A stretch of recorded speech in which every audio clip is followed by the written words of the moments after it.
He's the evening anchor with our affiliate CBS 42 Birmingham. He's live tonight outside of the Hugo Black Federal Courthouse. You know, Ben, you've been following this story for a long time. You and I have had conversations about this story. You can't understate how significant it is, the inmate that is locked up in the building behind you. Yeah, Ashleigh, it really was sort of an extraordinary day to watch this all kind of play out. Joran van der Sloot walking off that plane at Birmingham Shuttlesworth Airport and being escorted to the Hoover City Jail, which is about 12 miles from here at the federal courthouse in downtown Birmingham. That is where he is locked up tonight. He will be transferred from that jail over here to the federal courthouse in the morning for his first court appearance at 11 a.m. local time, where he will be read those charges. It is a big deal for the family of Natalee Holloway, especially her mother, Beth Holloway, as you mentioned, has been fighting for a very long time to get some answers as to what happened to her daughter in Aruba back in 2005, and also to everything that has to do with Joran van der Sloot. She's been trying to get him back here to the U.S.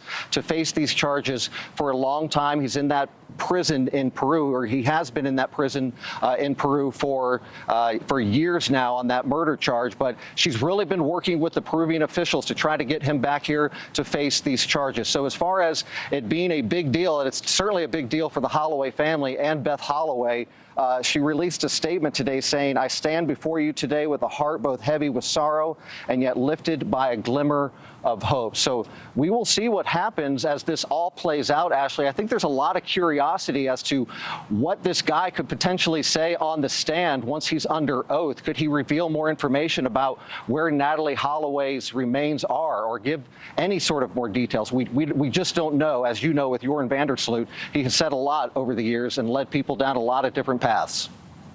Well, I got over my skis. I was jumping the gun, thinking that he might be in the lockup behind you. But, you know, there's a jail in the building behind you, but he will be brought back to it.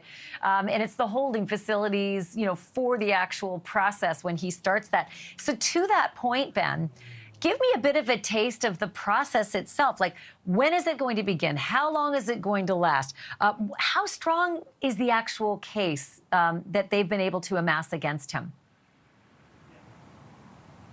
Well, Ashleigh, so far it's gone pretty rapidly. It was back on May the 10th when we got word that this extradition could happen. And here we are just about 30 days later, and he is here on Alabama soil in jail here, about to go to court tomorrow morning. They're not even stalling that. Tomorrow morning, 11 a.m., which is less than 24 hours after he arrived here, he will have that initial court appearance. So as up until now, it has gone fairly rapidly. Now, there is the Speedy Trial Act. That is 70 days, and that clock starts now, where this trial needs to begin. Now, of course, he's being represented by a public defender here in Birmingham, a federal public defender.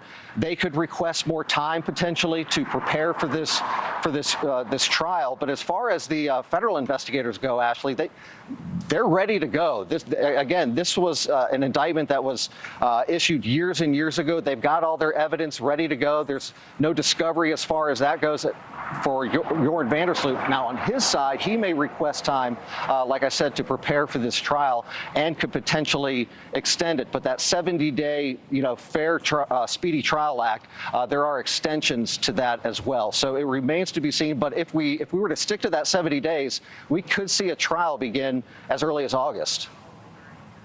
I mean, it is absolutely fascinating to see him being transported like this. I didn't think I was going to see an extradition process like this, and let alone cameras literally on the highway beside him. So it's a spectacle, but it is so critical. When you read that statement from Beth Holloway, this is 18 years of justice that she's been possibly waiting for, and there might be more ahead. Ben Hoover, thank you for taking the time to do this with us. Thank you for watching. Go to newsnationnow.com to find NewsNation on your television provider. And don't forget to click the red subscribe button below to get more of NewsNation's fact-driven, unbiased coverage.